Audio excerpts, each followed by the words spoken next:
Selamat sore teman-teman semua. Kita hari ini mau seminar teman-teman. Jadi setelah seminggu ini dengan kemarin kita lewatin ada banyak acara. Kita ada lewatin training di hari Senin, kita ada lewatin LOP offline di hari Selasa, terus ada LOP online di hari Rabu, dan kemarin ini hari Jumat kita ada LOP lagi di kantor Jakarta. Jadi hari ini kita giliran untuk bukan pengenalan sih, kita sebenarnya lebih ke arah mau belajar bareng tentang produknya teman-teman. Jadi kan ini semuanya kan pasti rata-rata kalau gabung di EFC ya nggak bisa dipungkiri pasti harus tahu juga segala macam hal tentang produk-produknya, manfaatnya, dan lain-lain. Hari ini kita temanya ini sebenarnya spesial karena kita mempersiapkan nanti kan presentasi terbaru untuk Utsukushi, terus saya juga lagi susun untuk mungkin brosur-brosur dan lain-lain Utsukushi Gold. Nah, hari ini kita mau senggol-senggol dikit dulu tentang produk itu. Tapi hari ini temanya ini adalah kenapa salmon ovari peptide itu sangat cocok, pasangan yang tepat untuk probiotik. Jadi ini arahnya nih lebih ke arah kenapa kombinasi Suba dan Utsu itu sangat baik untuk teman-teman semua. Jadi hari ini seperti biasanya teman-teman, kalau seminar itu pasti kita pembicaranya itu langsung dari pakar ya, langsung diundang dokternya. Jadi hari ini teman-teman sudah ada Dokter Buana yang akan sharing ke kita semua. Selamat sore dokter. Sore, Pak Angga. Siap. Oke dok, Kabar jadi baik, kabar baik, baik baik. dong dok. Dokter sehat dok. Sehat, sehat. Mantap. Oke. Oke dok, jadi kayak yang tadi bridging saya itu yang di awal kan kita mau nanti lagi beresin nih semua hal yang tentang Utsukushi Gold produk yang paling barunya. Jadi hari ini kita mau bahas nih sebenarnya mungkin lebih ke arah perlu nggak sih konsumsi dua-duanya, kombinasi dua-duanya itu apa manfaatnya ke kita. Nah kalau misalkan saya mau konsumsi satu aja cukup atau enggak gitu, gitu topik minggu lalu tuh konsumsi satu satu aja cocok atau enggak. Cuman kalau hari ini mungkin lebih ke arah kita mau bareng-bareng belajar kali ya dok ya. Maksudnya kenapa kombinasi itu sangat baik. Jadi mungkin bisa diminimalisir juga kayak nanti. Jadi ada orang mau nanya biasa kan nanya gini ya dok ya. Saya konsumsi Suba aja harus tambah Utsu nggak? Kalau misalnya saya kayak gini udah Utsu aja boleh nggak sih tambah Suba? Nah jadi itu untuk menjawab pertanyaan-pertanyaan itu juga. Mungkin gimana dok? Ada intronya dari topik hari ini dok? Iya, memang betul seperti yang disampaikan oleh Pak Angga. Jadi perpaduan dari kedua produk ini memang sangat kuat sekali ya dalam menjaga kesehatan kita gitu ya. Karena masing-masing saling mensupport satu sama lain. Jadi akan tidak cukup optimal begitu pada kondisi-kondisi kesehatan tertentu itu kalau kita hanya mengkonsumsi salah satu produknya gitu. Kecuali kalau memang apa namanya ada sesuatu yang memang menjadi kendala buat seseorang atau pasien tersebut untuk mengkonsumsi salah satunya gitu lah ya. Nah, memang dibuat pasangan yang demikian hebatnya produk makanan kesehatan ini untuk kesehatan untuk menjaga kesehatan kita tetap dalam kondisi yang optimal. Oke, siap. Kalau gitu silakan waktu dan tempat saya persilakan untuk Dokter Oke, Buana mulai materinya dok. terima kasih Pak Angga. Saya share screen, Oke. sudah dilihat ya.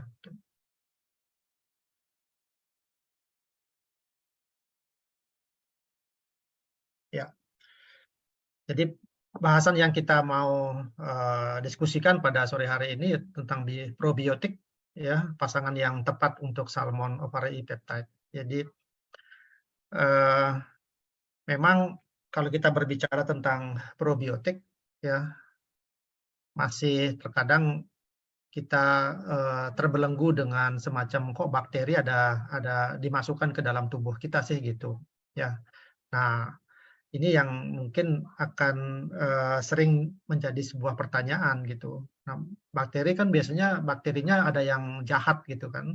Ya namanya bakteri kan dalam pemikiran kita gitu ya, ataukah Bapak Ibu yang tidak mendalami masalah kesehatan begitu, kok ada bakteri dimasukkan ke dalam tubuh kita gitu. Ya, jadi saya sampaikan bahwa ada bakteri yang memang bakteri fungsinya baik buat pencernaan kita.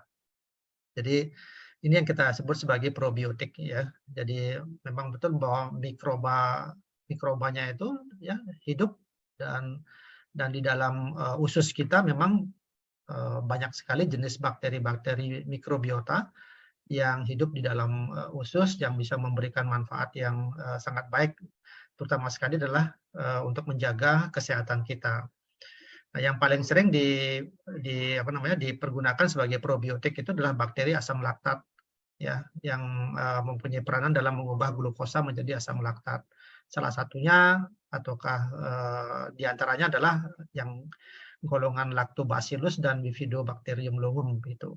Ya, jadi nah bakteri yang baik ini tentunya di dalam setelah berada di dalam usus kita, mereka memang harus disupport oleh kondisi-kondisi yang yang bisa membuat mereka bisa hidup dengan lebih baik dalam suasana lebih baik begitu, dan sehingga mereka bisa berkembang juga gitu ya. Nah, kondisi ini yang kita sebut sebagai prebiotik gitu.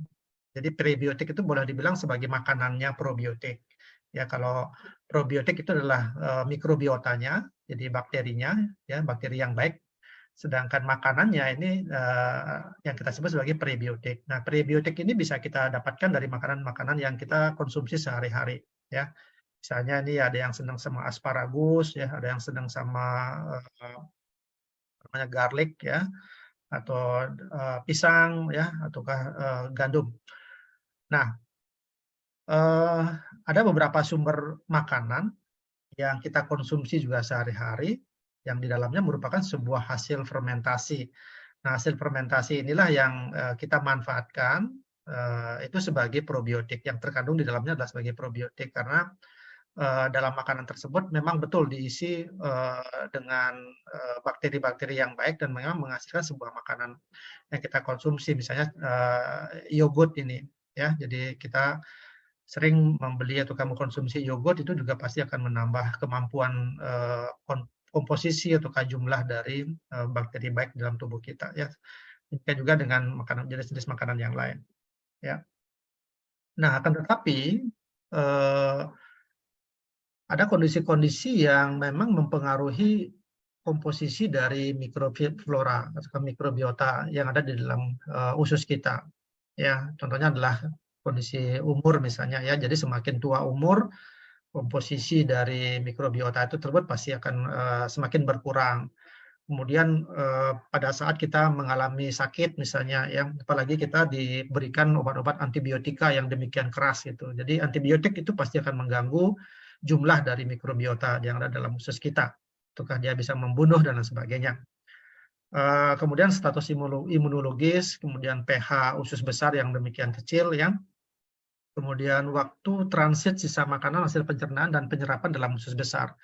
Jadi kalau waktu transitnya sangat sedikit, ya, bisa oleh karena diare itu misalnya. Jadi kemampuan mikrobiota untuk diam di dalam usus kita itu pasti akan semakin kecil, ya, sehingga dia terikut keluar bersama kotoran, ya. Kemudian terdapatnya bahan yang dapat difermentasi oleh bakteri dalam usus besar. Nah, ini jadi kalau kita mengkonsumsi bahan-bahan prebiotik dalam jumlah yang cukup, ya, nah itu pasti akan membuat bakteri probiota yang ada dalam usus kita itu pasti akan bertambah dengan signifikan. Nah, ini juga akan berpengaruh. Jadi kalau kita konsumsi makanan prebiotiknya sangat berkurang, kemudian kita dalam kondisi infeksi, sakit misalnya, itu pasti daya tahan tubuh kita pasti akan menurun. Ya, itu makanya perlu ada asupan, ya, tambahan. Nah, jumlah dan jenis bahan yang dapat menstimulir pertumbuhan bakteri ini yang paling berpengaruh, ya. Jadi jumlah dan jenis makanan yang dapat menstimulir pertumbuhan bakteri. Jadi kalau seandainya kita sangat rutin, ya, dan konsisten untuk mengkonsumsi produk-produk yang kita bisa bisa membuat pertumbuhan dari bakteri baik di dalam usus kita itu semakin baik. Jadi pertumbuhan ataukah kemampuan dari bakteri baik tersebut untuk menjaga kesehatan kita itu pasti akan tetap terjaga dengan baik. Nah, jadi sekali lagi sangat penting sekali. Nah, yang jadi pertanyaan kan begini, seberapa kuat kita bisa memanfaatkan makanan tersebut? Ya, sekali lagi seberapa kuat kita bisa konsisten untuk mengkonsumsi prebiotik? Seberapa kuat kita bisa mengkonsumsi probiotik yang seperti yang tadi yogurt, susu dan lain sebagainya. Nah, sekarang oleh produk kita ini kan sudah ada terkandung di dalamnya gitu ya. Nah, ini yang saya bilang bahwa pada usus besar kita itu terdapat beberapa jenis mikrobiota, baik yang menguntungkan dan yang merugikan. Nah, yang menguntungkan ini ya contohnya adalah Bifidobacterium dan Lactobacillus ini, keduanya ini ada dalam ursikusi ya. Jadi sudah tercantum di dalam ursikusi kita, produk ursikusi kita. Nah, sedangkan yang merugikan ini Clostridium, Shigella dan Fionella ini harusnya tidak ada di dalam usus kita, karena kalau dia ada di dalam usus kita ini pasti akan menimbulkan penyakit. Nah, makanya kalau kita mengalami gangguan pencernaan ya, misalnya diare atau gangguan-gangguan yang lain, itu yang kita periksakan pasti fesesnya. Ya, dalam fesesnya kalau terdapat bakteri yang diantaranya adalah bakteri yang merugikan ini tentu harus dilakukan pengobatan. Nah, bakteri-bakteri yang baik ini, yang menguntungkan inilah yang harusnya lebih banyak kita pelihara, ya, karena memberikan manfaat buat pada tubuh kita ataukah inangnya lah. Jadi kita sebagai tempat buat pertumbuhan dari bakteri itu. Jadi seperti itu. Nah, ini yang saya sampaikan Bapak Ibu, bahwa Bifidobacterium dan bakteri asam laktat ini yang terkandung di dalam ursikusi. Ya, jadi dua mikrobiota ini atau probiotik ini sudah dicantumkan, dan tadi sudah disampaikan ya bahwa dua ini adalah bakteri-bakteri yang menguntungkan. Ya, sekali lagi bakteri probiotik yang menguntungkan. Jadi itu, ya. Nah, bahkan, nah ini berita baiknya lagi Bapak Ibu, berita baiknya lagi di dalam ursikusi Gold kita, ursikusi yang terbaru yang sudah Bapak Ibu bisa dapatkan melalui pembelian, ya, itu ditambahkan lagi satu jenis probiotik, ya, yang kita sebut sebagai Lactococcus lactis ini. Jadi di dalam ursikusi Gold ini ditambahkan satu lagi probiotik. Wah, ini demikian hebatnya produk ini, ya. Jadi para peneliti-peneliti di Jepang sudah mengetahui bagaimana manfaat dari probiotik, ya, dalam hal kaitannya dengan menjaga imunitas kita, kaitannya dengan bisa menurunkan kolesterol kita, kaitannya dengan mencegah masalah-masalah di dalam pencernaan, misalnya dalam kondisi diare, ya, bagaimana dia mengamankan kalsium, sehingga memang sangat penting untuk bagi pasien-pasien yang mengalami osteoporosis misalnya, dan sebagainya, dan sebagainya. Jadi dari penelitian-penelitian para peneliti tersebut itu banyak sekali yang menemukan manfaat-manfaat dari probiotik. Jadi sudah sangat tepat sekali bagi Bapak Ibu yang sampai saat ini tetap masih mengkonsumsi ursikusi, ya. Jadi dalam upaya untuk mengobati beberapa kondisi-kondisi kesehatan, atau dalam kondisi tetap menjaga kesehatan tubuh kita sehari-hari, itu sudah merupakan pilihan yang sangat tepat sekali. Gitu. Nah, bagaimanakah sih sebenarnya mekanisme probiotik, ya, di dalam meningkatkan kesehatan tubuh kita? Jadi probiotik tersebut memproduksi senyawa antimikroba, ya, seperti asam laktat, ya. Ini istilah-istilah kedokteran saja, tapi pada prinsipnya adalah dia membentuk ataukah memproduksi senyawa antimikroba. Jadi kalau ada mikroba itu adalah bakteri yang tidak baik, ya, itu dia ciptakan ataukah dia membentuk antinya. Jadi dia bisa untuk melawan itu. Yang kedua, dia bisa unggul dalam kompetisi penyerapan nutrien, ya, dari sisi penempelan pada sel epitel usus. Jadi bakteri-bakteri yang baik ini, probiotik ini, dia menempatkan diri itu pada dinding-dinding usus, ya, pada dinding-dinding usus. Jadi dia berada di sepanjang dinding usus. Nah, kemampuannya inilah yang dikatakan sebagai berkompetisi dalam penyerapan nutrien. Jadi nutrisi makanan yang kita konsumsi sehari-hari, tentu makanan yang baik itu pasti akan diserap. ini dia berkompetisi untuk bisa bisa mempercepat penyerapannya. Kemudian dia bisa menstimulasi sistem imunitas. Dia bisa merangsang enzim ya untuk bisa menghadirkan antibodi kita, terutama imunoglobulin A, itu bisa dia rangsang dan itulah meningkatkan kemampuan tubuh kita dalam hal misalnya ada bakteri yang masuk ke dalam tubuh, itu dia rangsang sehingga imunoglobulin itu bisa mengumpul di sebuah tempat dan bisa mematikan dari bakteri yang muncul tersebut. Kemudian kemampuannya mengubah aktivitas metabolisme mikroba dalam saluran pencernaan ya, seperti bakteri asam laktat ini yang sering digunakan sebagai probiotik komersial. Nah ini maka banyak nutrisi-nutrisi yang diperdagangkan untuk saat ini ya, di luar dari ursikusi tentunya ya. Jadi ya, banyak sekali produk-produk yang memanfaatkan bakteri asam laktat ini sebagai sebuah nutrisi yang bisa untuk meningkatkan daya tahan tubuh ya, terutama mungkin diberikan kepada anak-anak ya berupa makanan ataukah minuman-minuman yang menarik buat mereka sehingga mereka sering mengkonsumsinya. Itu salah satunya ya, mungkin barangkali ibu-ibu yang sering memberikan produk-produk tersebut ya, itu sangat baik ya. Nah, jadi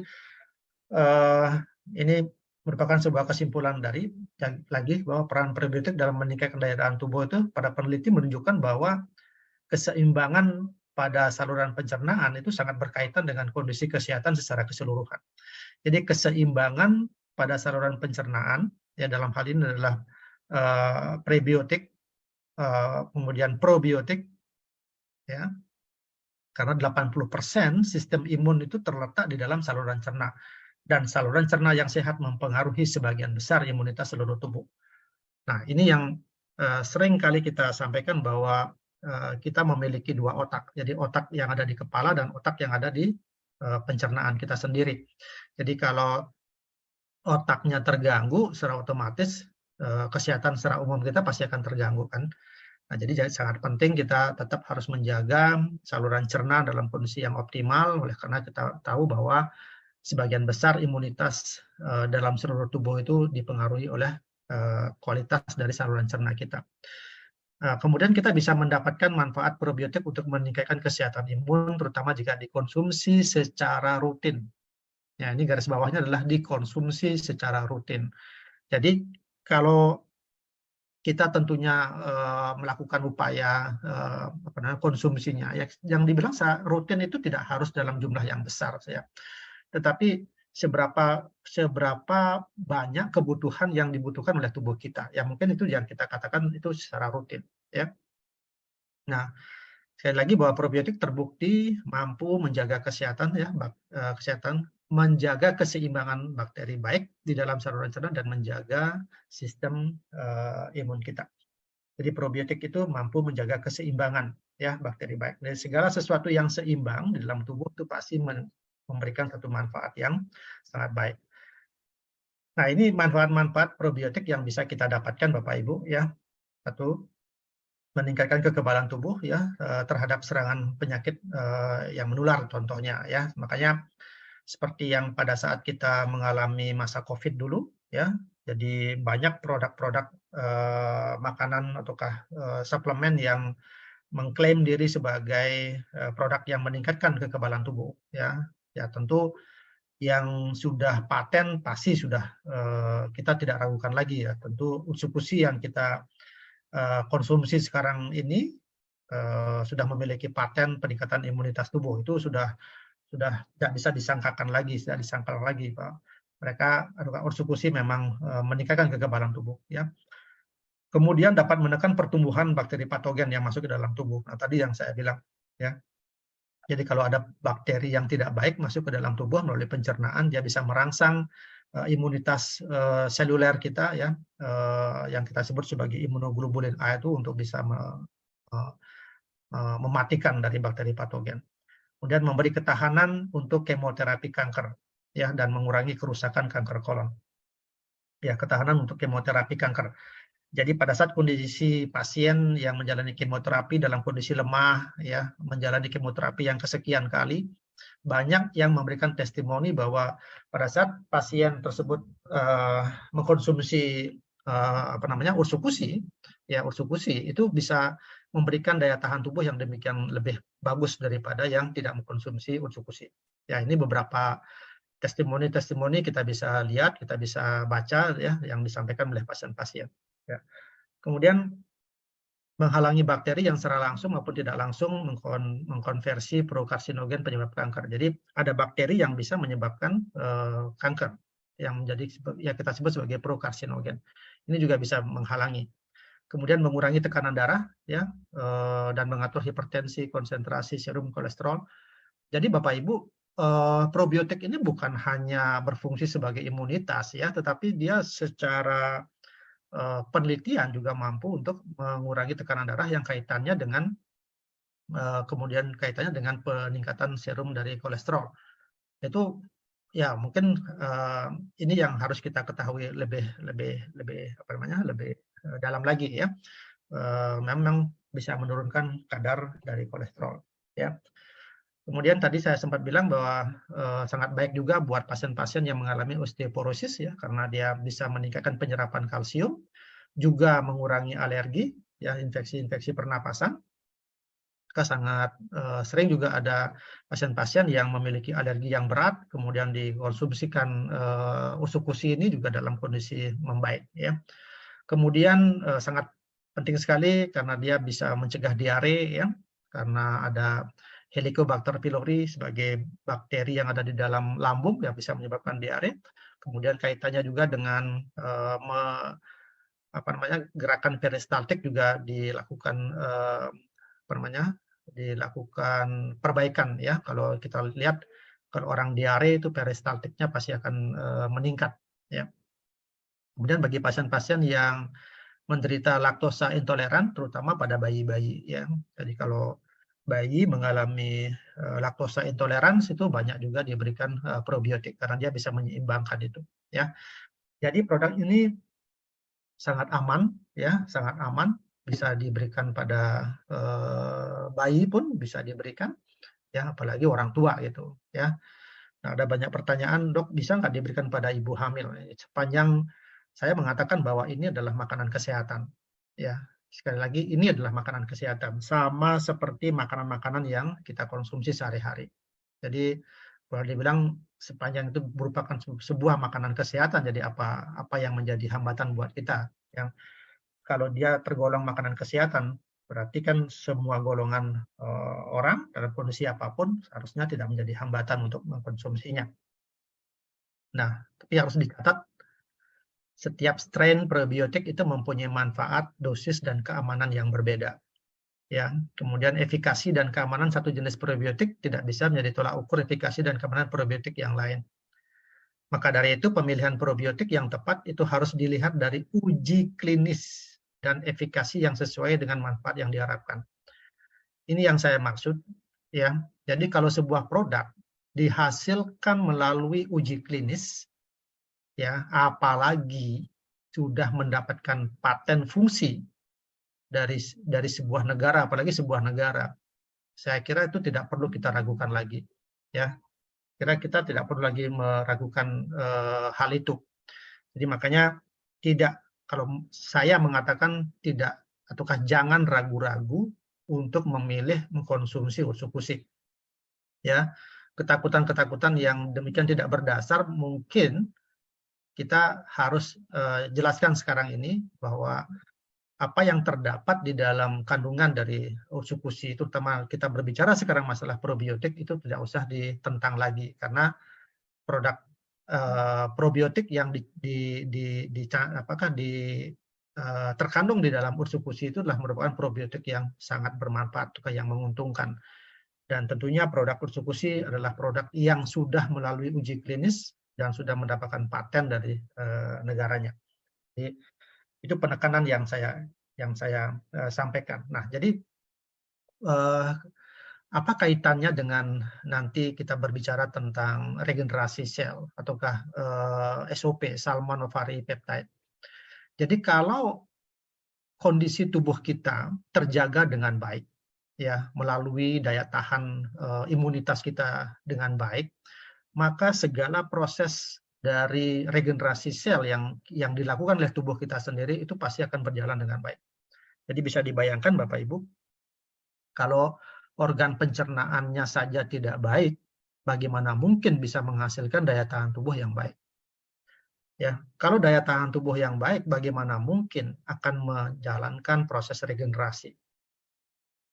Ya, ini bisa dicatat ya. Jadi kalau organ pencernaannya tidak terjaga dengan baik, ya, dalam hal ini kita berbicara tentang probiotik, ya tentu daya tahan tubuhnya pasti akan berkurang. Daya tahan tubuh berkurang menyebabkan banyak terjadi penyakit-penyakit yang muncul, yang menggerogoti kesehatan kita. Kalau kita dalam kondisi yang sakit, ya tentu kemampuan konsumsi nutrisi kita itu pasti akan berkurang. Ya, kalau kemampuan nutrisi kita yang masuk ke dalam tubuh kita berkurang, bagaimana mungkin nutrisi-nutrisi tersebut bisa menginjus ya stem cell yang ada dalam tubuh kita itu untuk melakukan regenerasi. Nah, ini ya sedikit berat mungkin pemahamannya, tapi ya saya harus sampaikan seperti itu. Kalau mempelajari tentang regenerasi sel, kita tidak memang bisa sepenuhnya. Kita harus memang mengetahui bagaimana prosesnya, apa yang bisa menjalankan fungsi untuk regenerasi sel tersebut. Nah, yang jadi pertanyaan, apa hubungannya dengan regenerasi sel? Itu yang tadi saya sudah sampaikan sepintas, ya.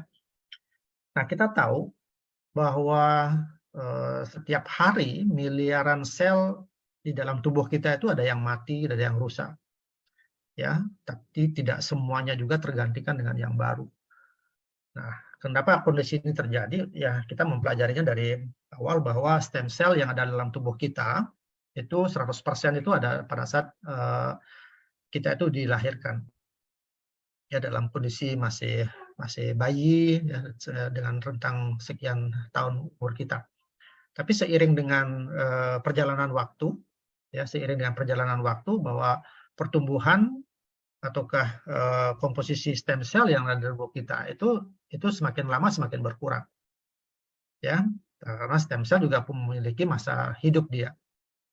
Nah, kalau demikian banyaknya jumlah sel yang mati di dalam tubuh kita oleh karena kondisi-kondisi tertentu, ini juga pasti akan mengakibatkan kemampuan dari stem cell menggantikan sel-sel yang rusak dan yang mati tersebut itu tidak akan bisa secara sepenuhnya. Itulah yang nantinya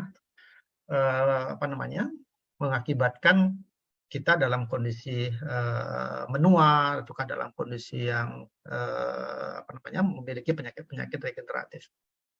Ya, tadi saya katakan bahwa semakin menua, semakin usia kita bertambah, akan mengalami penurunan dari stem cell. Kenapa itu bisa terjadi?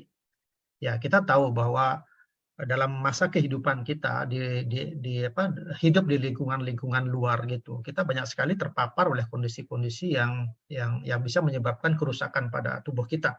Misalnya terjadi ada polusi udara, kemudian kita konsumsi makanan-makanan yang tidak baik buat kita, kemudian minuman-minuman juga, rokok, ya, pestisida, radiasi dan lain sebagainya. Ini yang mengakibatkan stres oksidatif yang ada di dalam sel-sel kita. Ya, jadi peningkatan stres oksidatif. Jadi sel-sel yang harusnya bisa bertumbuh dengan normal, oleh karena adanya paparan-paparan radiasi ini, ya. Ini yang mengakibatkan kerusakan pada sel-sel yang normal itu. Nah, sel yang tidak normal inilah yang membuat kerusakan-kerusakan sel tersebut tidak dalam kondisi yang sangat cepat sekali dan bisa penampakannya adalah dengan penuaan dini itu. Ya. Nah, makanya banyak sekali sekarang produk-produk yang diakui, tukang mengakui diri sebagai obat anti radang gitu kan, ya, ataukah sebagai anti stres gitu, ya, anti stres oksidatif. Ya, ini yang nanti, dan ternyata di dalam produknya kita juga sudah terkandung itu, baik di dalam SOP Subarasi maupun di dalam Ursukusi. Itu sudah banyak sekali antioksidan yang dicantumkan, malah double yang diberikan di dalam produk kita, ya. Nah, jadi dengan bertambahnya umur, maka stem cell di dalam tubuh kita tuh berkurang secara drastis. Ya, kita lihat penampakan dari seorang wanita ini dari umur masih muda begini ya, selama lama-lama mungkin sudah ini secara tua sudah mengalami keriput-keriput di berbagai tempat. Ini menandakan bahwa memang stem cell di dalam tubuhnya sudah berkurang drastis untuk bisa menggantikan sel-sel yang mati dan yang rusak tersebut. Nah, apa akibatnya? Bahwa ya itu sel yang rusak dan mati tidak cepat untuk terregenerasi sehingga kita menjadi sakit. Kemudian imunitas juga pasti akan menurun sehingga timbul beberapa penyakit-penyakit degeneratif. Ya, ini yang kita tidak inginkan. Nah, untuk kita bisa bertahan hidup ataukah kondisi kesehatan kita tetap terjaga dengan baik, maka sel di dalam tubuh kita tuh butuh diregenerasi. Ya, butuh dimudahkan lagi lah gitu ya, dimudahkan lagi. Ya, sehingga organ-organ yang tadinya melemah gitu oleh karena banyak selnya yang mati itu bisa sehat kembali ya, tetap bisa bekerja dengan baik. Sel yang mati harus digantikan dengan sel yang baru. Ini proses yang kita sebut sebagai regenerasi sel. Ya, regenerasi sel ini ya, ini yang melakukannya adalah yang kita sebut sebagai stem cell. Jadi stem cell ini saya sedikit bercerita ya supaya Bapak Ibu juga mengetahui, mungkin bagi Bapak Ibu yang baru bergabung lewat Zoom ini, bahwa di dalam tubuh kita ada yang kita sebut sebagai stem cell. Ya, stem cell ini adalah sel induk yang ada di dalam tubuh kita. Sel induk inilah yang membentuk sel-sel di semua organ yang ada dalam tubuh kita. Jadi ada berbagai macam jenis sel yang menyusun dalam tubuh kita. Ya, ada sel darah, ada sel hati, ada sel jantung, sel otak, ya sel kulit dan lain sebagainya. Itu semuanya bermula dari stem cell.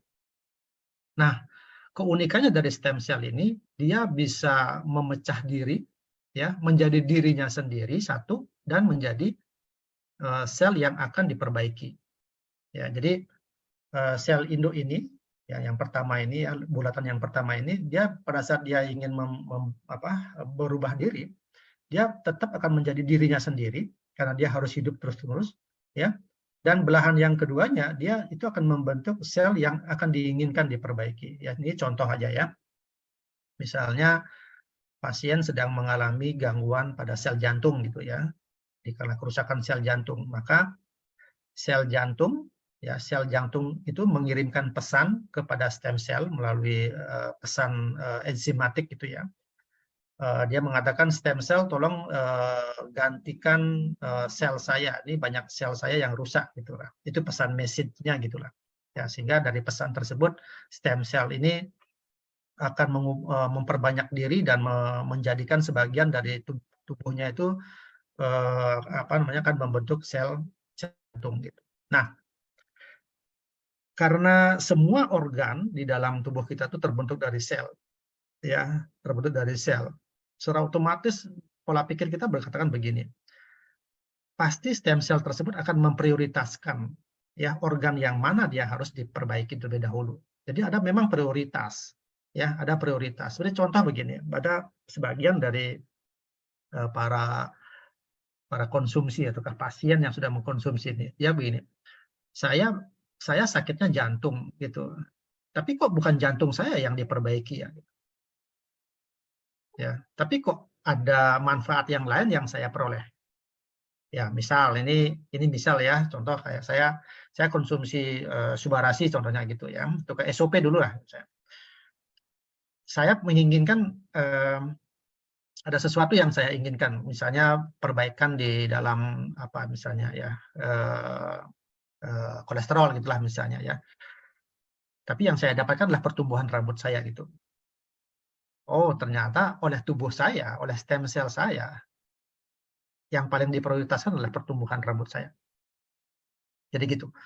Jadi kita tidak bisa mengendalikan stem cell itu kemauannya mau kemana sesuai dengan keinginan kita, itu nggak bisa. Jadi dia sudah memiliki sistem tersendiri, memiliki naluri tersendiri lah untuk memperbaikinya. Jadi makanya konsumsi produk ini tidak bisa hanya sebulan 2 bulan kita menginginkan sesuatu yang besar luar biasa begitu Bapak Ibu. Jadi memang kita anjurannya adalah memang rutin. Ya, sekali lagi rutin itu tidak selalu besar. Ya, rutin itu tidak terlalu harus banyak-banyak kita minum ya. Itu berhubungan dengan berapa banyak kebutuhan dari tubuh kita.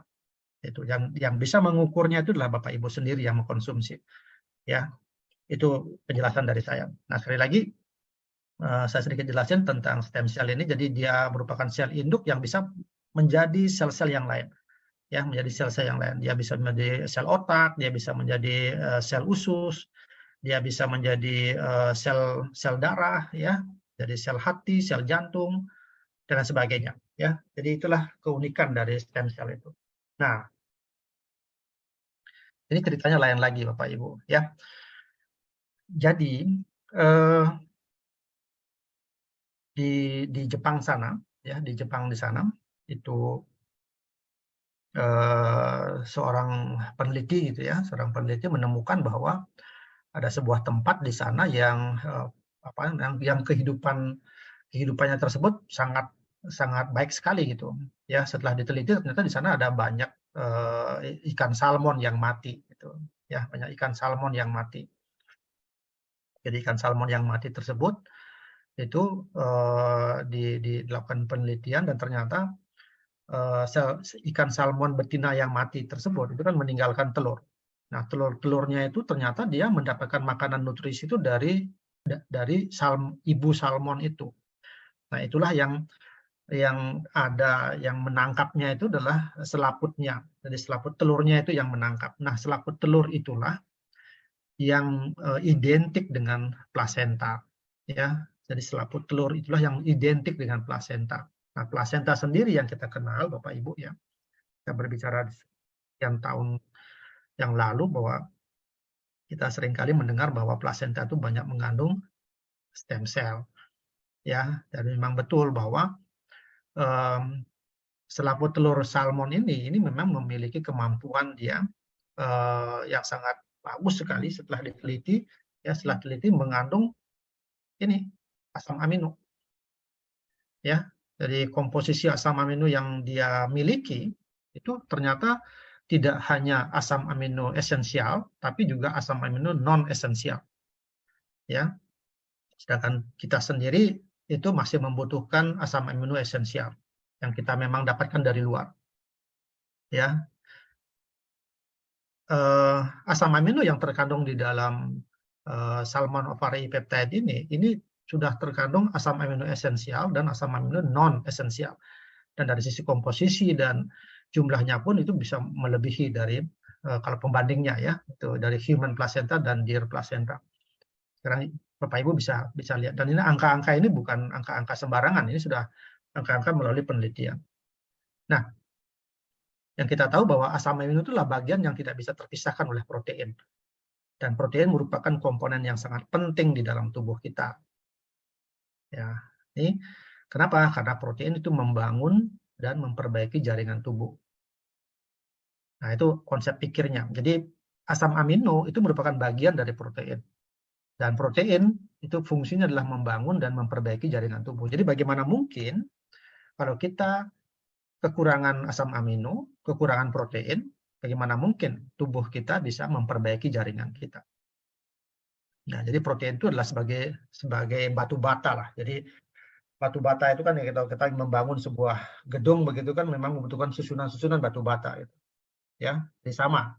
Jadi kalau tubuh kita kekurangan protein, maka tubuh kita tidak bisa membangun struktur tubuh yang demikian sehat. Ya. Dan protein juga bertanggung jawab untuk memelihara dan mengganti jaringan tubuh kita yang rusak. Jadi selain membangun, ya, jadi selain membangun dia yang baru, dia juga memelihara dan mengganti jaringan tubuh yang rusak. Nah, jadi sangat penting kita memiliki jumlah protein yang optimal di dalam tubuh kita, ya. Jumlah juga bukan yang berlebihan. Kalau berlebihan tubuh kita juga pasti akan mengeluarkannya. Jadi makanya sesuatu yang kita masukkan ke dalam tubuh kita itu seyogianya dalam kondisi yang seimbang, ya. Jadi tidak juga kurang, ya, tidak juga sangat berlebih, ya. Jadi mohon maaf kalau dalam pertanyaan-pertanyaan bertanya tentang, dok, berapa sih takaran-takaran yang cukup untuk konsumsi buat sakit saya selalu mengatakan bahwa coba dimulai dari dosis yang kecil dulu. Yang dosis yang kecil ini kan variasinya berbagai macam, Bapak Ibu, ya. Jadi tidak bisa, kalau saya selalu mengatakan kalau memang sudah dewasa, kita memulainya dengan 1 sachet dulu. Tapi kalau anak-anak ya mungkin setengah sachet. Kalau yang lebih kecil lagi anaknya mungkin 1/4 sachet dulu lah gitu. Ya.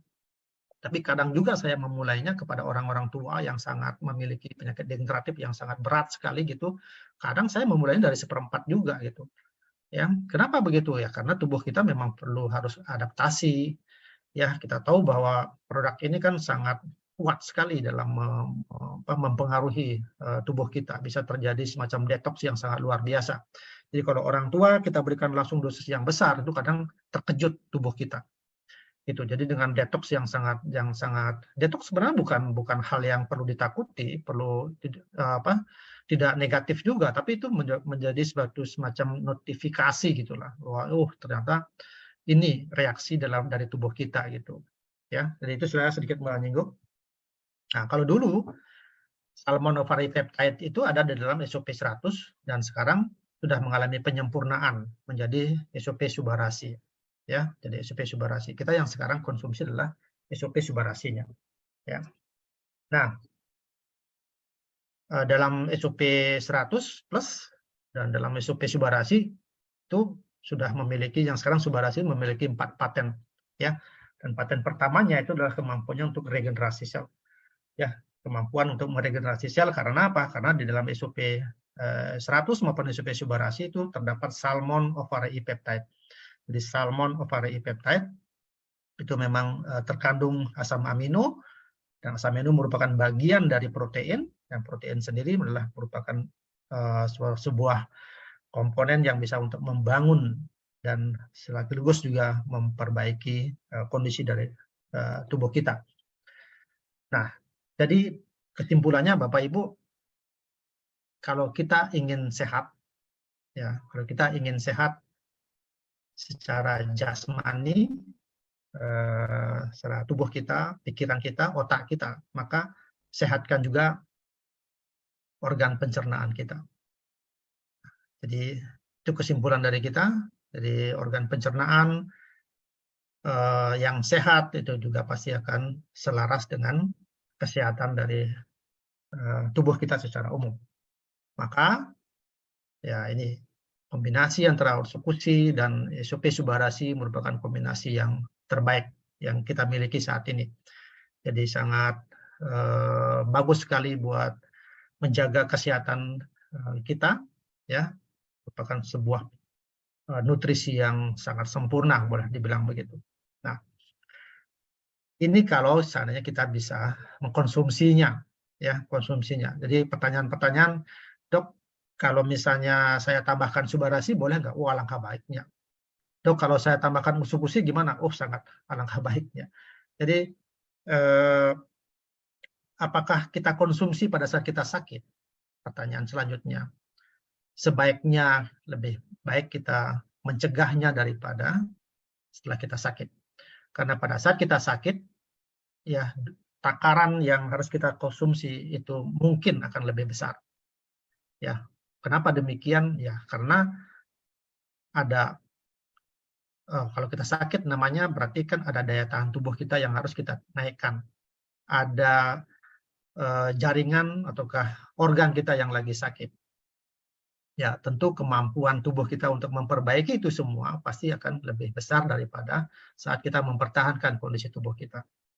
Jadi slogan cegahlah akan lebih baik daripada mengobati itu memang sangat tepat. Ya, sekali lagi kombinasi Orsukusi dan Subarasi ini merupakan kombinasi yang sangat sempurna sekali. Baik, itu yang mungkin yang dapat saya sampaikan Bapak Ibu. Ya, kita bisa mulainya dengan pertanyaan-pertanyaan. Sudah banyak yang sudah menulis di message ya pertanyaan-pertanyaan tersebut. Saya kembalikan ke Pak Angga mulainya. Silakan Pak Angga.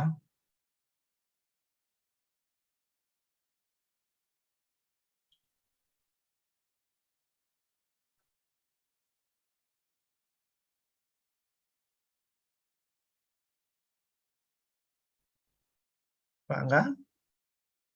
Oh, tidak ada Pak Angga, mungkin saya bisa mulai juga ya.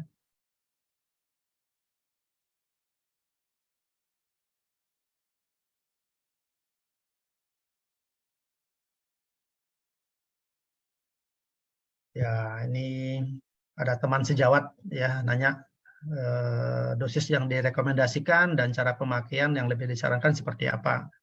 Diletakkan di bawah lidah atau dilarutkan terlebih dahulu ya? Ya, Dokter Desiwar ya. Mengenai dosis tadi sudah saya sampaikan, Dok. Jadi kalau saya memulainya seringkali memulainya dengan dosis yang standar dulu ya. Jadi karena gini, dosisnya dari Subarasi itu sebenarnya kalau kita lihat dari beratnya itu 2 kali dari Utsukushi.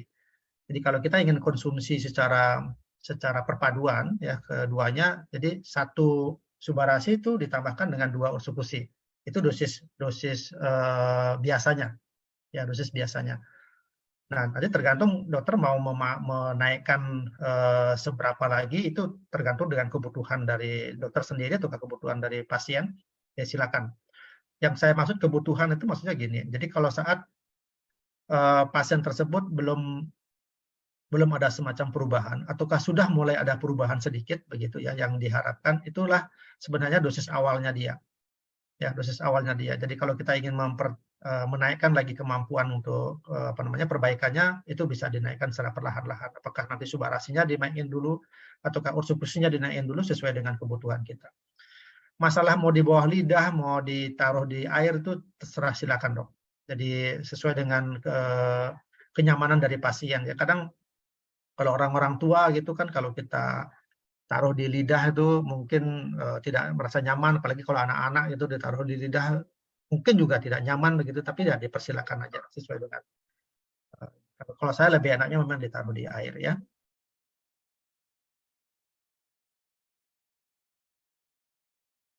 Ya, ini juga sama ya Bu Ida, itu sudah saya jawab ya. Dok, Ursu Gold apakah perlu dikombinasi dengan Suba? Ya, ini tadi saya sudah sampaikan ya. Jadi Ursu Gold itu adalah apa namanya? Penyempurnaan lagi ya, penyempurnaan komposisinya.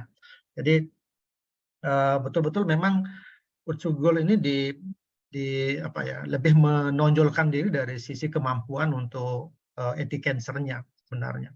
Ya, jadi kemampuan untuk melawan sel-sel yang jahat lah gitu ya, Ibu. Jadi mau dikombinasi dengan Subarasi ya itu saya tadi sudah sampaikan ya, perpaduan yang sangat luar biasa. Ya.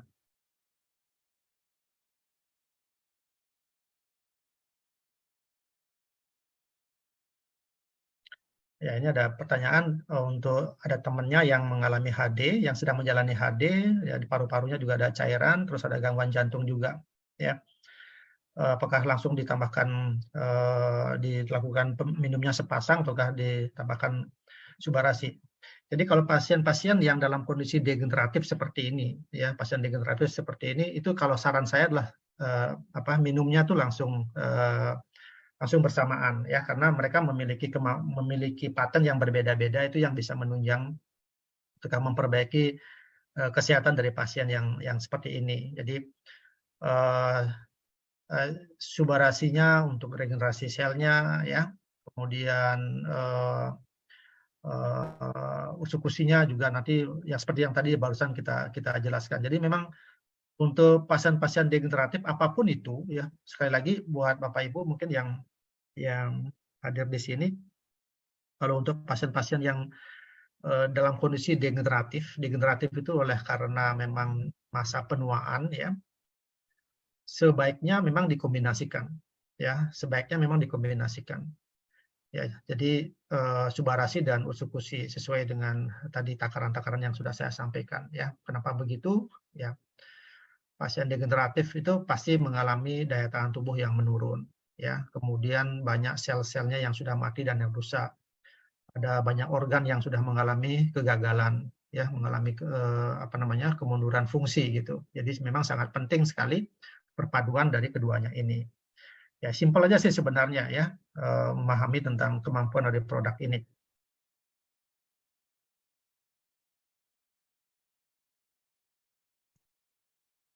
Kemudian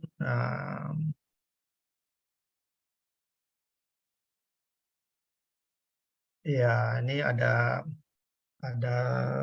seorang yang sudah konsumsi Ursu dan Suba selama 2 bulan, terus berhenti, kemudian ditanya alasannya, oh nggak ada perubahan apa-apa ya. Maksud saya yang diinginkan itu apa? Ya, kalau dibilang perubahan nggak perubahan apa-apa, yang mau dirubah itu apanya gitu kan? Ya, kita konsumsi ini sebenarnya ya seperti saya sekarang ini kan ya. Saya sejak SOP itu ada, mungkin saya sudah mulai konsumsinya. Yang berubah pada diri saya apa? Ya kesehatan saya. Ya kemudian yang dirubah lagi juga apa? Mindset saya tentang kehidupan, mindset saya tentang arti sehat itu yang saya dirubah. Ya, jadi bukan mengatakan bahwa dengan adanya Utsukushi Gold, Utsukushi ataukah Subarasi itu, kebiasaan-kebiasaan yang buruk yang sudah kita tanamkan dari dulu itu kita jalanin terus gitu. Nah, ini pola pikir yang harusnya kita rubah, Bapak Ibu. Ya, justru dengan adanya produk ini, kita dikembalikan ke kondisi yang normal, maka kita harus jaga kondisi yang normal tersebut. Itu maksudnya. Ya, jadi sangat beruntung sekali kita dibawakan dengan produk yang sangat baik ini, ya, oleh AFC ke Indonesia, oleh founder kita gitu. Ya, justru setelah kita dalam kondisi yang baik, kita memang harus mempertahankan. Dengan cara apa? Ya, ubah lifestyle kita. Ya, kebiasaan-kebiasaan yang tidak baik kita harus ubah gitu. Nah, itu siapa yang merubahnya? Ya, buat diri kita sendiri, Bapak Ibu, bukan orang lain. Jadi percuma kalau saya ngomong begini dalam Zoom dan dimaknainya hanya produk itu udahlah gitu, baguslah itu gitu. Tapi kebiasaan itu kita tidak bawa, perubahan-perubahan ke arah baik itu kita tidak bawa dalam kehidupan sehari-hari, ya nggak ada gunanya, Bapak Ibu. Ya, makanya 2 bulan itu nggak cukup, ya, buat yang bersangkutan mungkin. Jadi harus dirutinkan, ya harus rutin. Ya bersyukur sampai sekarang masih bisa menjalani kehidupan gitu. Itu apakah bukan merupakan satu perubahan? Ya. Nah, sekali lagi kita tidak ingin merubah apa-apanya, tapi kita ingin merubah lifestyle kita menjadi lebih baik. Ya, syukur-syukur kita bisa melakukannya sedini awal sehingga kita di masa tua kita tetap dalam kondisi yang sehat. Ya.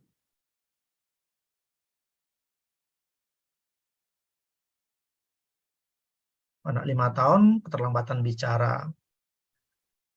Ya, ini mungkin harus dikonsulkan ke dokter anak tumbuh kembang dulu ya, Ibu. Mungkin nah pendampingnya ya, masalah pendampingannya ini mungkin bisa kalau Ibu memang menganjurkan untuk mengkonsumsi produknya kita juga, yang mungkin saya usulkan adalah Subarasinya.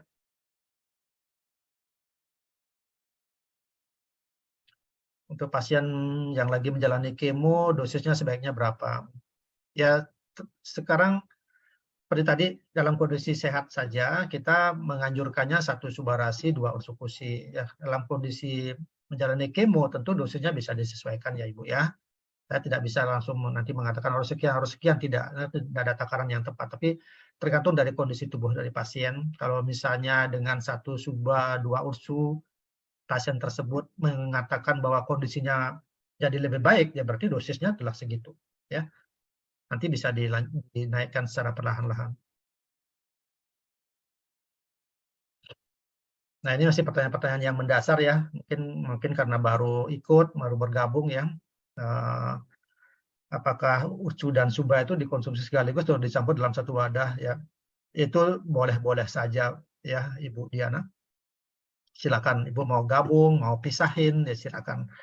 Ya, kantor mungkin bisa hanya memberikan semacam acuan saja ya. Biasanya Subarasi diminumnya pagi, Subusinya diminumnya sore gitu kan ya. Ya itu acuan saja.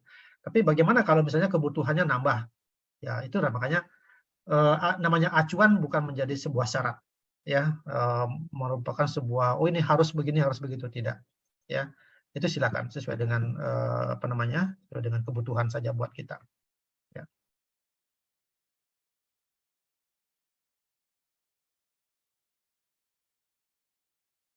Dok, anak yang mikrosefalus bisakah pulih? Wah, ini saya tidak punya kompeten untuk menjawab ini, silakan nanti tanya ke dokter bedah sarafnya ya. Kalau mau mengkonsumsinya mungkin bisa ditambahkan dengan subarasi ya, itu untuk memperbaiki kondisi saja ya. Bukan dalam artian mikrosefalosnya menjadi normosefalus, bukan begitu Ibu ya. Menjadi yang tadinya otaknya kecil menjadi otaknya besar, itu dengan subarasi enggak juga sih. Ya.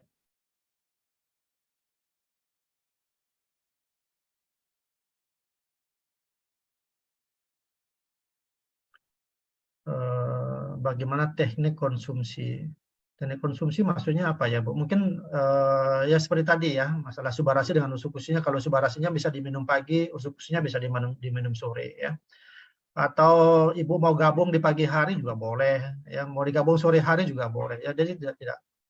Jadi misalnya gini, tadinya sudah rutin 1 pagi 2 sore gitu ya, terus tiba-tiba lupa misalnya, paginya lupa minum, boleh nggak saya minumnya sore lagi?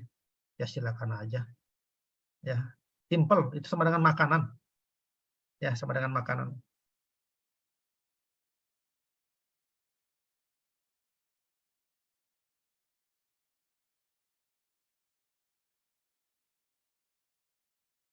Ya ada pasien cuci darah mengalami gangguan pencernaan, HB-nya turun. Ya pasien cuci darah biasanya HB-nya memang turun ya, karena sel-sel darahnya tidak tersaring dengan baik. Ya silakan diberikan perpaduan tadi subarasi dengan usukuti ya.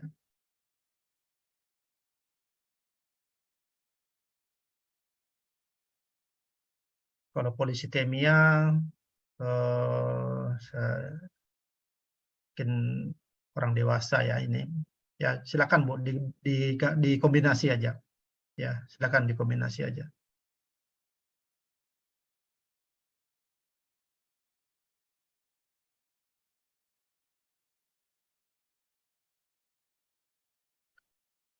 Ya kalau untuk fistula ani kadang kala memang ini sering kambuh-kambuhan ya. Siapa ini yang nanya nih?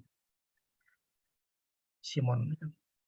Fistula ani. Jadi memang itu penyakit yang sering kambuh-kambuh ya. Nah, fistula ani itu seringkali memang menjadi sumbernya infeksi di sana. Ya kalau memang sumbernya infeksi, sekali lagi kalau ini memang kalau pada pilihan dari produknya memakai usukusi ya. Tetapi kan ada jaringan-jaringan yang rusak di sana. Kalau mau ditambahkan dengan subarasi juga akan lebih bagus.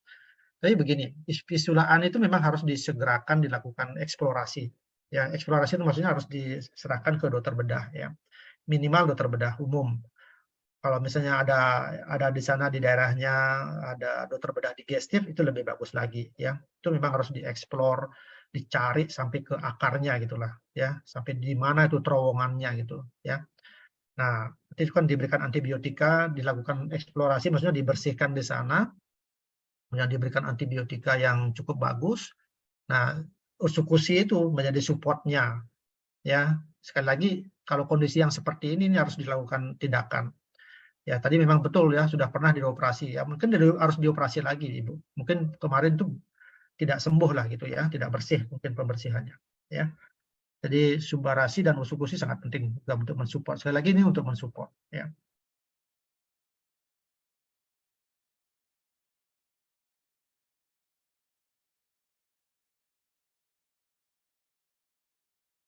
Ya, kalau pasien kalau jalan kaki cepat lelah. Kalau jalan kaki cepat lelah. Ya, mungkin dalam kondisi yang seperti ini mungkin di SOP-nya. Ya, saran saya memakai SOP.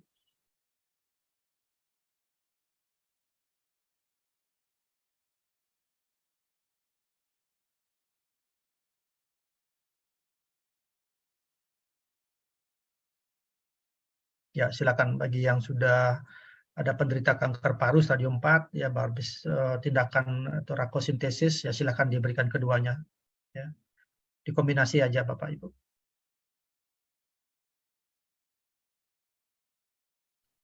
Ibu Lydia ya, efek dari konsumsi usukusi apakah bisa membuat perut sangat melilit ya? Ya ini sangat individual ya. Sekali lagi mungkin di saat pertama-pertama saja ada yang memang menyampaikan testimoni yang seperti itu. Itu yang sering kali saya katakan mungkin itu proses detox ya kalau yang sampai begitu ya. Karena ya tidak semua pasien mengkonsumsi usukusi akan melilit. Kalau melilit semuanya kan tidak ada yang mau mengkonsumsi ya Ibu ya. Ya, ini individual saja ya. Saya punya GERD, apakah produk Subarasi bisa membantu GERD? Ya, banyak pasien yang mentestimoni dirinya bisa membaik GERD-nya ya. Ya, kita tahu kayak kalau GERD itu kan ada sphincter esofagusnya, sphincter gastriknya yang melemah gitu ya. Nah, jadi kalau ada yang melemah tentu ada otot-otot sel di sana yang sel-sel otot di sana yang memang harus diperbaiki gitu ya. Banyak yang membaik dengan kondisi konsumsi Subarasi ya.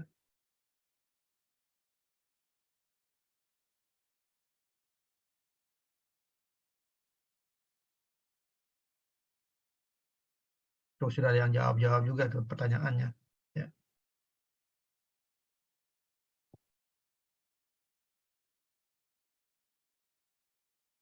Ada yang nanya pada pasien kista di ginjal ya, pada kista di ginjal saya tidak tahu apakah dalam kondisi HD pasien ini ya, yang mana yang mau dikonsumsi lebih duluan karena masalah dana ya. Kalau saran saya ya mau boleh Subarasi mau Usukusi silakan aja ya. Tidak ada yang spesial atau ada yang spesifik untuk terapi yang seperti begitu. Dok, untuk pasien jantung yang sudah pasang ring bisa dimulai dengan Suba dengan dosis berapa? Yes. Dosis 1 saset dulu ya, Bapak Junaidi ya. Dimulai juga dulu dengan dosis yang kecil dulu ya. Apalagi kalau sudah orang yang sangat tua sekali, mungkin kalau masih ingin meragukan lagi, mungkin dibagi 2 dulu, 1 sasetnya setengah pagi, setengah sore ya silakan aja. Yang penting bagaimana membuat pasien ini merasa nyaman tubuhnya ya, tubuhnya bisa beradaptasi sehingga pasien tersebut bisa dengan rutin untuk bisa mengkonsumsinya dan mengkonsumsinya bisa dalam jangka waktu yang lama. Itu harapan kita. Ya, jadi kadang memang pasien-pasien yang mengalami jantung, kelainan jantung, apalagi sudah pasang ring begitu, itu ada semacam stresor yang kuat di dalam tubuhnya, di dalam pikirannya. Jadi tidak ada pasien yang gembira dipasangin ring, tidak ada. Ya, makanya dengan kondisi yang sudah stres seperti itu, jangan lagi tambahkan dengan kondisi-kondisi detox yang demikian berat yang terjadi pada tubuhnya nanti. Kalau seandainya pasien ini baru memulai minum ini, makanya kalau dengan pasien yang sudah dalam kondisi yang stres begitu, kita harus mulai dengan yang kecil dulu untuk adaptasi. Ya, seperti tadi saran saya, setengah pagi, setengah sore, ya, lihat perkembangannya, lihat pengakuannya, testimoninya. Kalau tidak ada masalah begitu, ya baru kita naikkan, ya. 1 pagi, ya, tambahkan lagi dengan Usukusi misalnya, ya, dengan 1 saset Usukusi dulu. Kalau sudah terbiasa lagi, tambahkan Usukusi lagi 1. Jadi 1 Subarasi, 2 Usukusi, ya. Lihat lagi perkembangannya dalam berapa minggu, berapa bulan begitu. Kalau rasa-rasanya memang semakin membaik lagi, itu bisa dinaikkan lagi dosisnya, gitu, ya.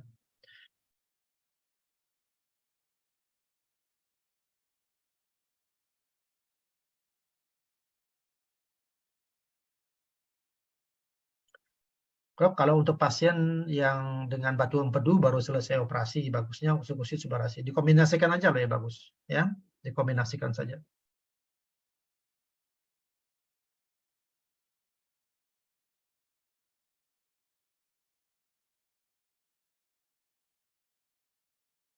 Ada pasien stroke 3 tahun yang lalu, kejang-kejang terus. Setelah konsumsi AFC, kejangnya berhenti total, tetapi vertigonya masih. Ya. Dan belum bisa berdiri lama, hanya 10 menit. Konsumsi baru 2 bulan, dosisnya 2 kali 2. Ya dilanjutin aja, Bu. Ya. Syukur sudah ada perubahan, ya, yang tadinya kejang sekarang tidak kejang. Itu sudah perubahan yang sangat signifikan sekali, ya. Mungkin pasien dengan kondisi begini akan terus-terusan minum obat anti kejang gitu kan. Bayangkan kalau seumur hidup dia harus minum obat anti kejang. Tapi dengan diminumkan Subarasi dan Usukusi ada perubahan yang sangat signifikan. Jadi kejangnya sudah berhenti total. Nah, itu.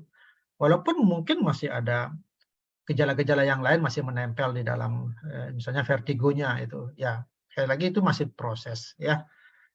Jadi dilanjutin aja, baru 2 bulan kok. Semoga ya, semoga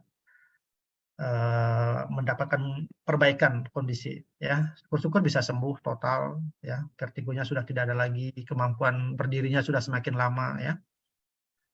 Saya turut mendoakan. Sekali lagi kalau pasien HD, HB-nya memang turun ya, jelas itu ya. Ya silakan dimulai dengan dosis-dosis yang kecil dulu.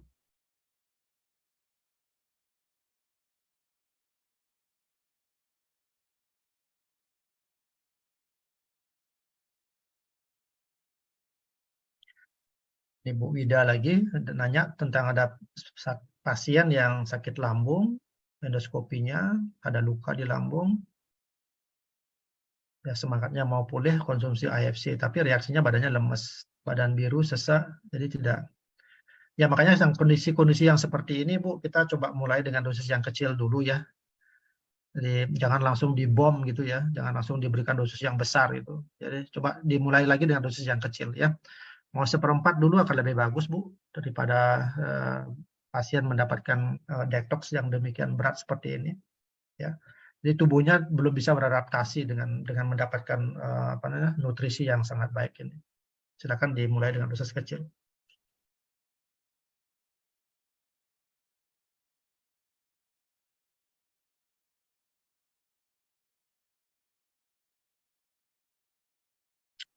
Ya, ini dari Ibu Mega ya, penanganan untuk lambung. Saya kira jangan disalahkan AFC-nya, jangan disalahkan produk AFC-nya, Bu. Jadi produk ini bukan membuat tambah sesak, tambah lemes gitu, bukan ya. Jadi ya lihat keseharian dari pasien. Ya kalau misalnya kita menginginkan kondisi-kondisi yang membaik begitu, kita sekali lagi kalau memakai model saya dimulai dulu dengan dosis yang kecil ya, dimulai dulu dengan dosis yang kecil. Jadi tidak ada yang perlu kita kejar-kejaran ya. Jadi mentang-mentang ini produk yang bagus maka kita bom saja, banyak-banyak makannya, banyak-banyak kasih, itu enggak juga, enggak benar juga, enggak realistis juga gitu. Nah, apalagi pada pasien-pasien yang membutuhkan adaptasi gitu ya, adaptasi. Jadi coba dimulai dengan dosis yang kecil, pelan-pelan saja ya. Mudah-mudahan keluhan-keluhan dari pasien ini ya itu bisa tertangani dan pada akhirnya masalahnya di lambung itu bisa juga membaik ya.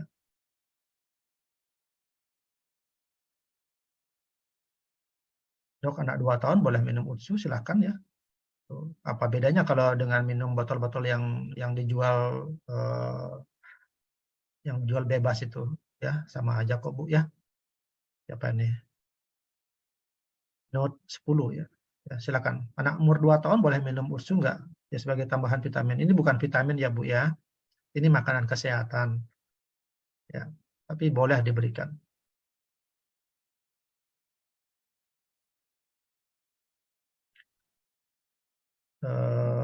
Ada pasien dengan pasca operasi cancer, dipotong ususnya, kemudian dibuatkan pembuangannya di luar. Konsumsi suba dalam sehari, berapa konsumsi suba dan usus dalam sehari ya. Sama aja ya, diberikan, coba dimulai dengan 1 suba, 2 usu ya. Dalam masa kemo juga sangat baik ya pada pasien. Silakan dilanjutkan, tidak ada pantangan ya.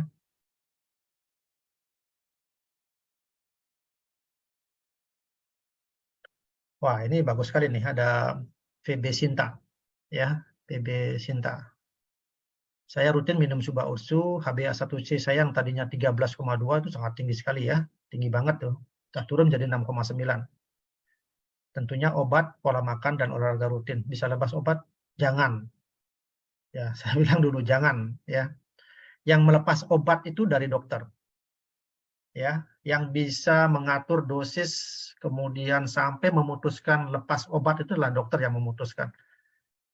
Jadi sebaiknya begitu ya Ibu, supaya pemantauan kadar gula yang sudah mulai bagus itu secara konsisten dilakukan pemantauan oleh dokter. Karena suatu waktu di saat nanti ada perubahan apa-apa, ya perubahan fisik apa yang terjadi, kemudian kita kontrol lagi ke dokter, kita nggak dalam kondisi yang salah gitu, ya karena kita sendiri yang memutuskan untuk menghentikan obat. Jadi tetap lakukan konsultasi sama dokter, biarkan beliaunya yang akan mengatur dosisnya, apakah menurunkan, mengurangi, ataukah menghentikan 1-2 macam obatnya, silakan. Ya, selamat ya, sudah berubah ke arah perbaikan dari 13,2 menjadi 6,9. Wah, itu luar biasa. Tapi sekali lagi itu karena obat, pola makan, olahraga rutin. Ya, jadi bukan hanya karena SUBA dan URSU. SUBA dan URSU ini berupaya untuk mensupport. Ya, jadi bagi yang ingin mendapatkan hasil yang optimal ya pada kondisi yang seperti ini, pada ini penyakit diabetes ya, sudah betul sekali apa yang dilakukan oleh Ibu ya, Ibu VB Sinta ini, maaf, pola makannya diperbaiki, olahraganya yang rutin sesuai dengan kemampuan tubuhnya sudah dilakukan, konsumsi SUBA dan URSU-nya juga sudah dilakukan secara rutin, obat yang selama ini dikonsumsi juga dikonsumsi secara rutin, ya, dan konsultasinya juga harus dilakukan secara rutin. Terus itu pasti akan mendapatkan hasil yang maksimal. Itu kuncinya di situ, ya. Berapa lama kita harus konsumsi URSU dan SUBA untuk menjaga kesehatan? Ya, selama kita hidup, selama kita konsumsi makanan, selama itu juga kita sebaiknya konsumsi.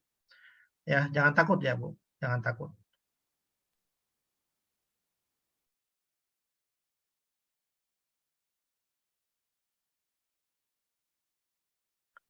Dari Pak Monang Sinaga ya, Dok, ada yang sakit perut akut. Nah, saya tidak tahu nih sakit perut akut ini apa maksudnya. Ya, udah 5 hari konsumsi SUBA URSU tetapi makin lemah. Gimana nih Dok pencerahannya? Nah, saya tidak tahu apa sakit perut akut ini apa. Mungkin gastritis ya. Kalau orang sakit MAH itu memang gejala-gejalanya ya lemah badannya ya karena dia rasa sakit gitu ya. Makanya tadi sudah saya jelasin bagaimana cara mengatasinya. Jadi coba dimulai dengan dosis yang kecil ya.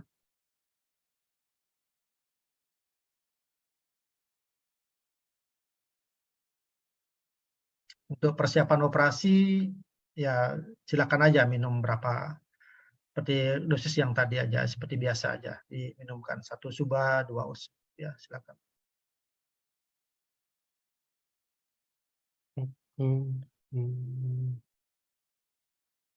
Silakan Pak Angga.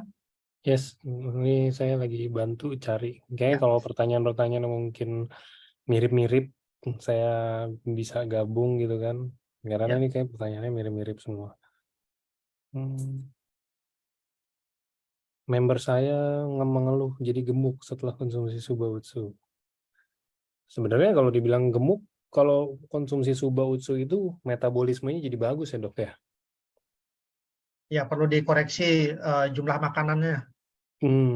Yang bikin gemuk bukan URSU-nya, bukan SUBA-RASI-nya, tapi jumlah makanan yang dia konsumsi itu. Ya karena merasa pencernaannya baik begitu kan, jadi nafsu makannya bagus, jadi bagus banyak juga makanan yang dikonsumsi gitu. Jadi banyak bikin gemuk gitu. Itu harus dikendalikan. Ya. Yes. Oke. Kalau dengan temanku pas kalau untuk keputihan bisa ngebantu nggak ya, Dok, produk kita? Kalau keputihan harus dengan antibiotika dulu. Ya, ursukusi membantu, mensupport. Oke.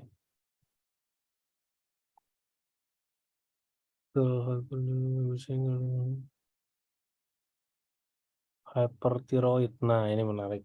Ini juga jadi beberapa testimoni dulu teman-teman kalau hipertiroid, Dok. Hipertiroid ini sebaiknya konsumsi yang mana?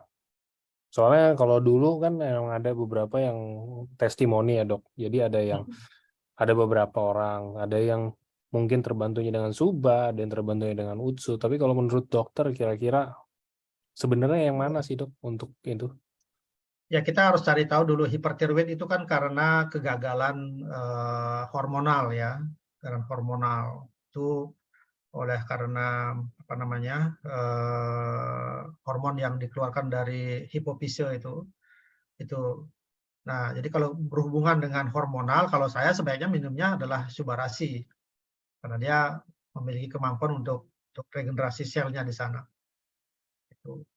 Tapi apakah boleh dengan dikombinasi dengan Usukushi? Ya tentu sangat boleh. Itu. Oke, pastinya boleh lah teman-teman. Jadi bukan Ya. kayak kalau udah konsumsi Suba ya Suba aja, Utsunya nggak boleh ya boleh juga, bagus banget kombinasi 2, bahkan 3 sekarang. Oke, lalu gitu untuk pasien. Nah, ini menarik. Ini pertanyaan yang mungkin nggak pernah ditanya, tapi ini bagus. Kalau untuk pasien yang ini dia bilangnya pasien narkoba, Dok. Berarti kalau yang dari yang saya tangkap pasien yang mungkin ketergantungan narkoba, tapi sekarang mungkin lagi direhabilitasi. Apakah bisa dibantu juga dengan produk-produk dari kita, Dok? Ya, ini belum memang Nah, sampai saat ini memang belum pernah ada testimoni yang gitu ya. yes. Nah, sekarang kita begini, narkoba itu efeknya kemana kan gitu. Ya, narkoba ini bisa menyebabkan halusinasi, berarti kegangguan ke masalah ke pikiran ya, gangguan stres. Kemudian narkoba yang ini juga mengakibatkan ke nafsu makan ya, jadinya terganggu ya.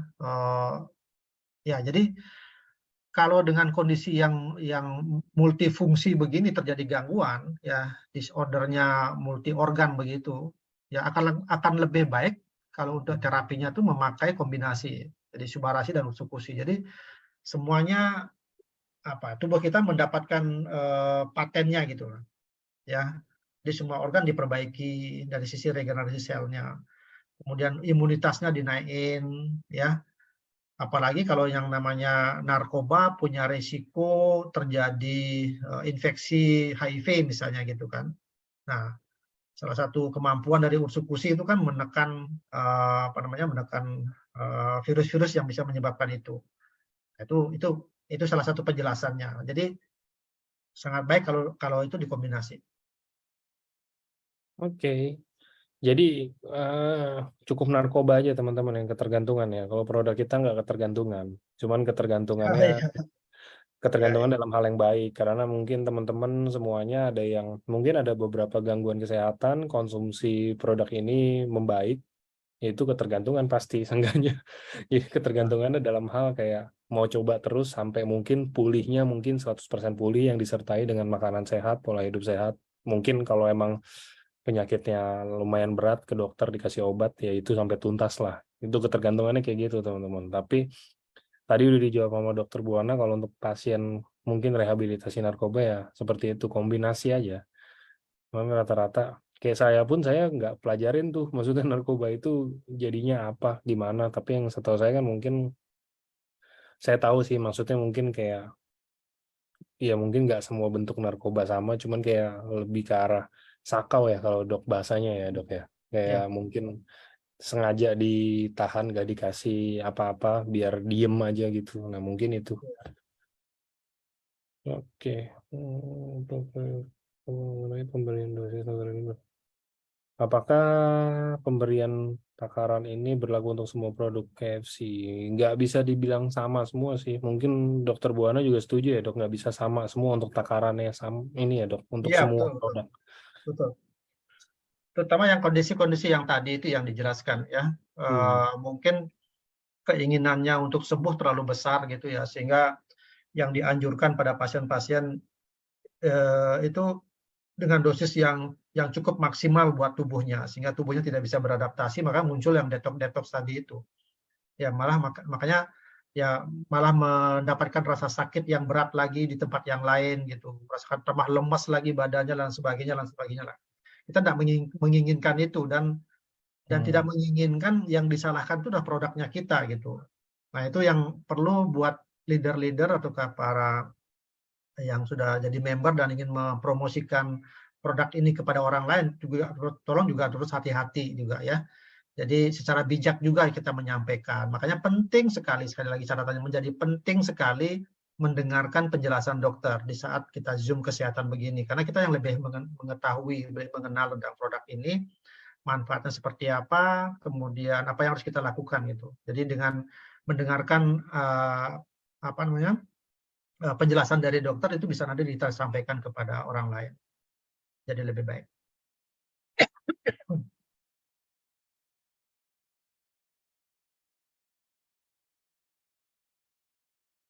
Oke, izin pertama maaf terlambat masuk.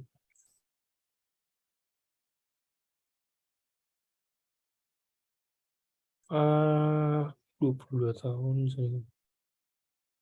Kalau untuk gangguan saraf ini mungkin tergantung gangguannya apa dulu dok, atau mungkin semuanya bisa atau gimana dok? Let's say kita bilang subarasi deh. Bisa dibantu nggak kalau gangguan saraf? Kecuali saraf kejepit ya, kalau saraf kejepit atau apa kayak begitu kayaknya. Ya gini, kalau subarasi itu kan memang fungsi yang paling kita inginkan itu kan regenerasi selnya. Nah saraf itu ya kalau kita baca di dalam literatur itu memang salah satu sel yang memang tidak bisa diregenerasi. Itu. Nah jadi efek dari gangguan sarafnya itulah yang bisa diperbaiki. Nah, sarafnya sendiri memang tidak bisa diperbaiki. Ya karena dalam teorinya bahwa sel saraf tersebut tidak memiliki kemampuan untuk meregenerasi. Gitu. Nah, tetapi orang yang stroke kenapa dia bisa dengan konsumsi ini bisa beraktivitas kembali gitu, ya. Itu karena ada aktivitas yang lain yang dilakukan. Ya, misalnya fisioterapi. Ya, fisioterapi itu membantu. Malah memang dianjurkan secepat mungkin dilakukan fisioterapi. Dengan fisioterapi yang rutin, maka ada konektivitas otak dengan anggota geraknya itu tetap bisa terjalin.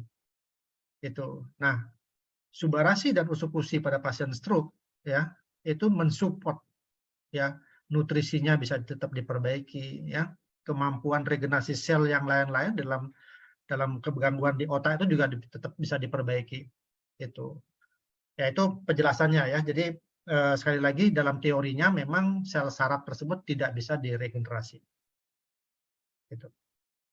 Oke, semoga membantu ya teman-teman, itu pengetahuan yang super tuh. Kenapa untuk gangguan-gangguan saraf? Tahun guys. Kalau sebentar, saya cari lagi. Tadi saya nggak ada ketemu yang bagus itu.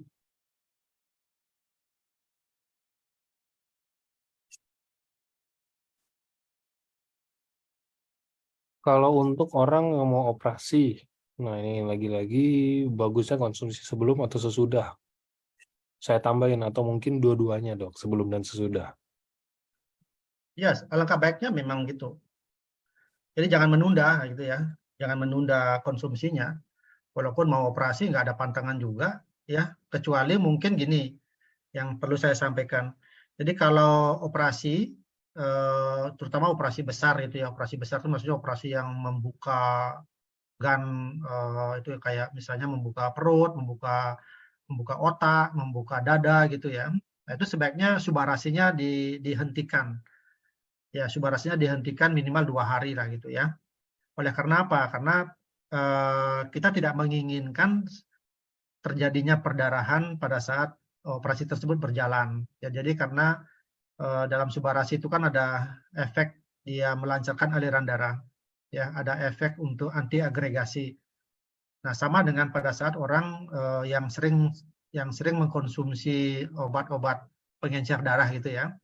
Nah, kalau orang yang sering mengkonsumsi pengencer darah, kalau misalnya dia akan menjalani operasi, itu pasti disuruh berhenti dulu. Itu. Jadi karena ada efek perdarahannya nggak berhenti-berhenti gitu, ya, istilahnya begitu. Nah, itu saja ini saran saya. Nanti setelah misalnya selesai operasi, kalau sudah diperbolehkan untuk dalam kondisi yang stabil begitu, pasien sudah bisa untuk mengkonsumsi makanan begitu, ya subarasinya baru dilanjutin. Itu aja. Oke. Hmm.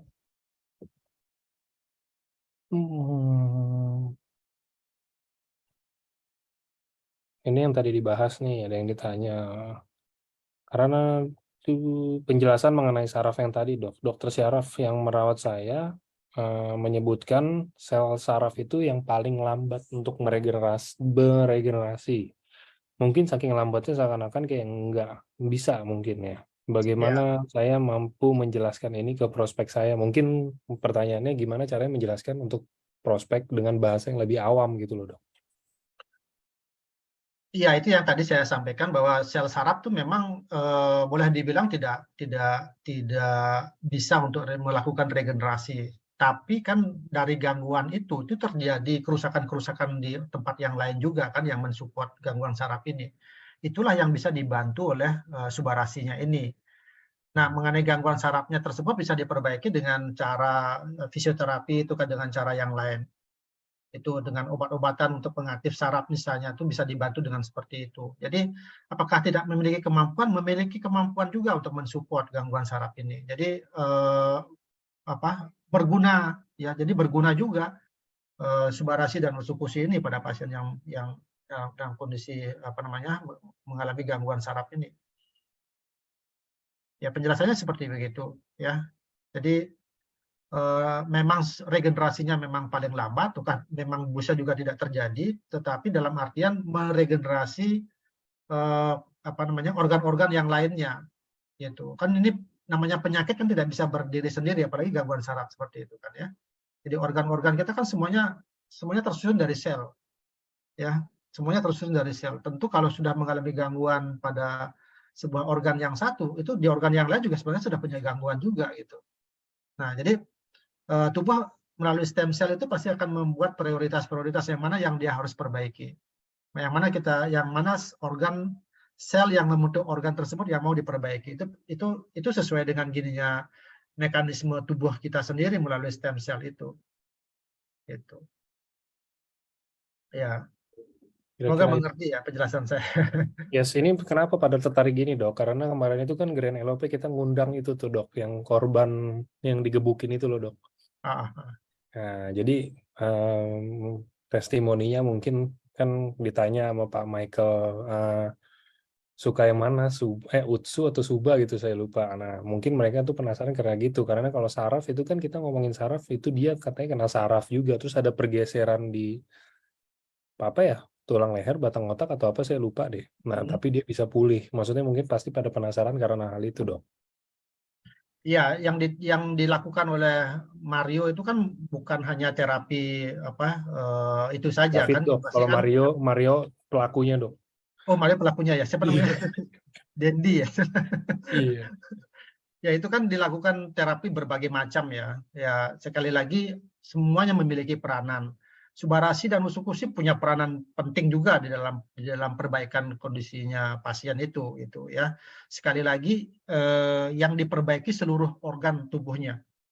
Jadi bukan hanya otaknya saja yang diperbaiki. Jadi bukan hanya begini ya. Otak itu kan bukan hanya sel-sel sarafnya sedemikian besar ada di sana, bukan.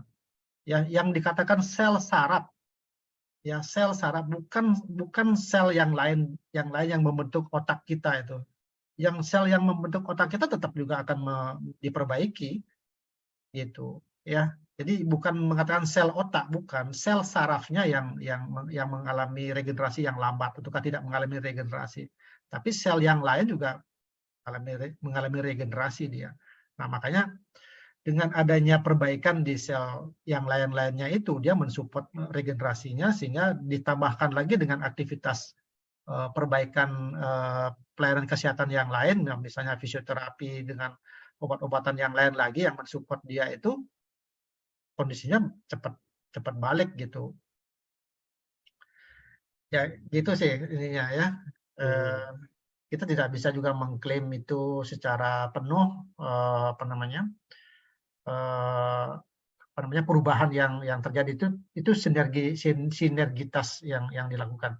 Ya memang ada peranan, sekali lagi SOP subarasi dan usukusi yang dikonsumsi oleh pasien ini itu pasti memberikan peranan yang sangat penting juga. Jadi sama-sama penting. Oke, semoga menjawab ya teman-teman. Jadi kayaknya itu udah pertanyaan pamungkasnya karena saya lihat tadi kayaknya pertanyaannya beberapa udah ada yang terjawab mungkin dari presentasi, dari ada jawaban orang lain juga gitu kan. Jadi mungkin nanti bisa ditonton ulangannya aja nggak apa-apa. Oke, Dok, kalau gitu itu aja kayaknya teman-teman untuk hari ini. Waktu juga kalau di tempat Dokter Buana nih udah mau makan malam nih kayaknya. Oke, Ya, jadi terima kasih dokter untuk ya, waktunya hari ini, Dok. sama-sama. Semoga bisa membantu memberikan penjelasan, bisa bermanfaat untuk semuanya. Yes, oke. Terima kasih dan teman-teman Terima juga kasih. semuanya yang sudah hadir hari ini untuk waktunya juga untuk ikut Zoom ini. Semoga bisa bermanfaat buat teman-teman semuanya tentang produknya. Oke, kalau gitu. Terima kasih sekali lagi, Dok. Selamat Sore. sore. Ya.